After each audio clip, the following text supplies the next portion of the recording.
Welcome back to This Explainer, where we're tackling a genuinely fascinating yet deeply urgent shift in how our society handles human reproduction. If you've been following our work, you'll probably remember our core thesis: humans are obligate cooperative breeders.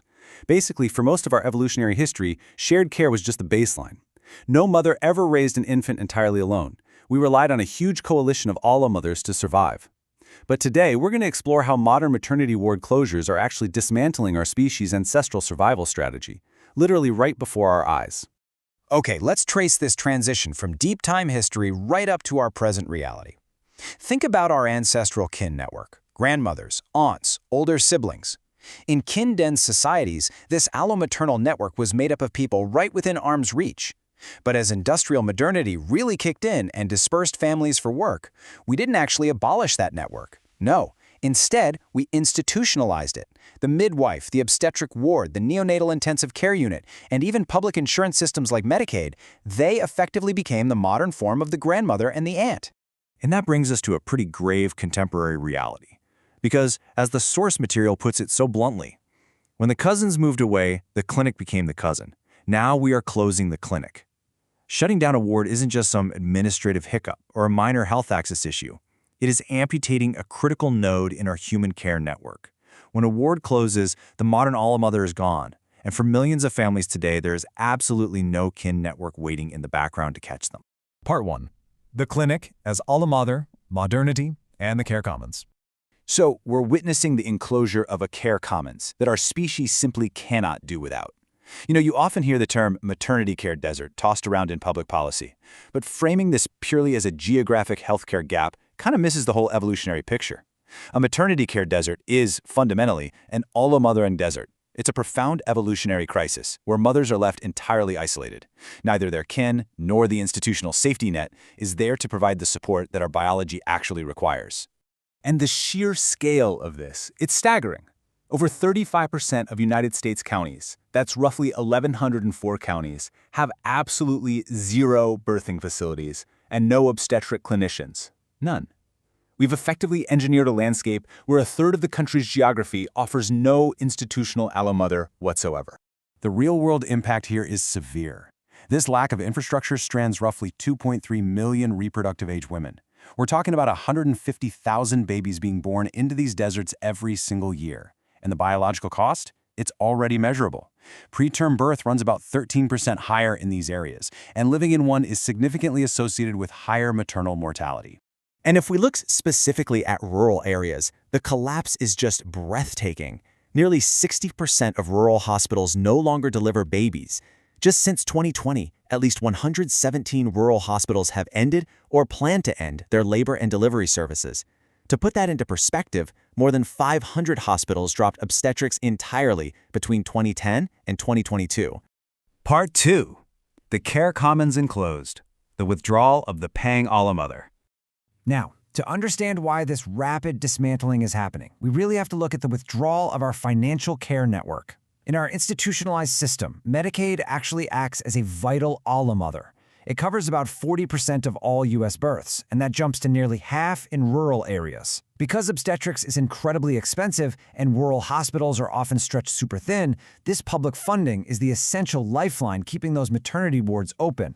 Which brings us to a massive legislative shift. We're talking about the recent OBBB, pronounced O-Bubba, or the One Big Beautiful Bill Act. Based on the source data, this act cuts roughly $1 trillion from Medicaid. And here's the thing. When you sever the funding that acts as the paying allomotor, the physical clinics, those modern cousins we talked about, they simply disappear. So the crucial point to take away from the data is that these staggering OBBA cuts act like a slow fuse. Projections show it will strip coverage from at least 17 million people by 2034, with 2 million losing coverage in 2026 alone. This immediately puts nearly 150 more rural maternity hospitals at direct risk of downsizing or closure. Furthermore, the sources point out that the major provisions are structurally timed to take effect after the 2026 midterms. This withdraws the institutional allamother, gradually, inevitably accelerating the collapse of rural care. Part 3. The double dispossession, when two allomaternal systems fail. Systemic failure like this doesn't just happen in a vacuum, right? It compounds upon populations whose kin networks are already thinned out by migration, labor precarity, and geographic displacement. The result is what we can call a double dispossession. Black women face maternal mortality rates 2.6 times higher than the white rate. Women in the most rural counties face rates 1.6 times higher than those in large metro areas. These catastrophic disparities exist precisely because these communities are losing both their kin networks and their institutional layers of care at the exact same time. There is no third layer to catch the fall. The harshest impacts of narrowing Medicaid eligibility fall precisely on our most precarious mothers. As the source powerfully states, the desert is widest, exactly where the family was already farthest away. For instance, these recent legislative cuts also end enhanced federal matching for certain emergency services and significantly narrow eligibility for many immigrants.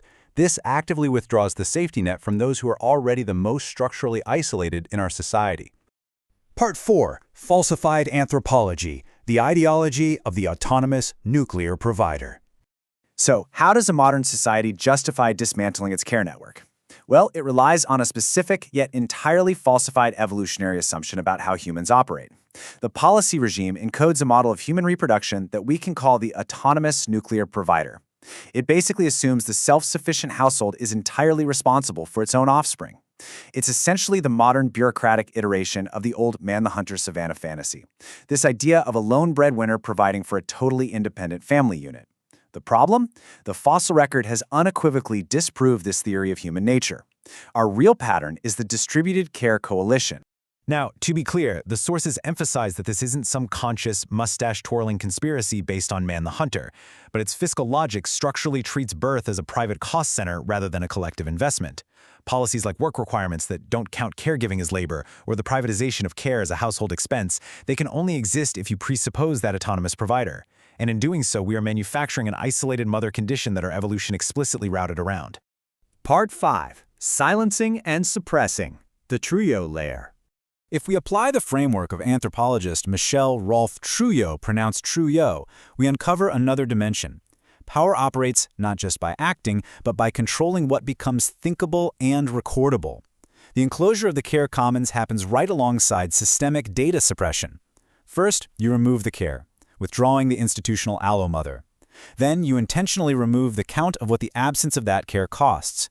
During the same period, we've seen documented suppression of maternal mortality data in certain states. The casualties of these dismantled networks are rendered statistically invisible, effectively making the unthinkable entirely uncountable. Part 6. The Post-Colonial Paradox, Inverting the Development Narrative. This leads us to a really striking global irony regarding how care is treated as an extractive commodity. On one side, the richest country in the world is actively engineering allomaternal poverty by privatizing and dismantling shared care. Meanwhile, many post-colonial and kinship-intact societies successfully retain their denser allomaternal systems, the joint family, the dense neighborhood, keeping the grandmother in the home. The United States is voluntarily dismantling the very cooperative breeding structures that many societies at once labeled developing still fiercely protect.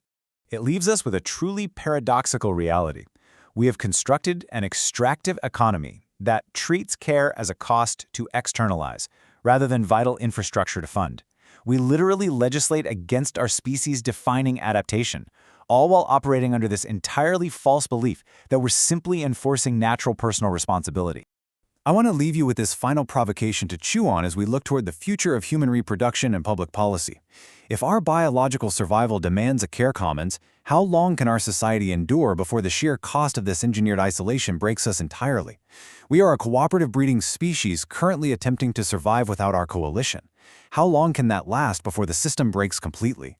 Thank you for walking through this explainer with me, and definitely keep questioning the structures around you.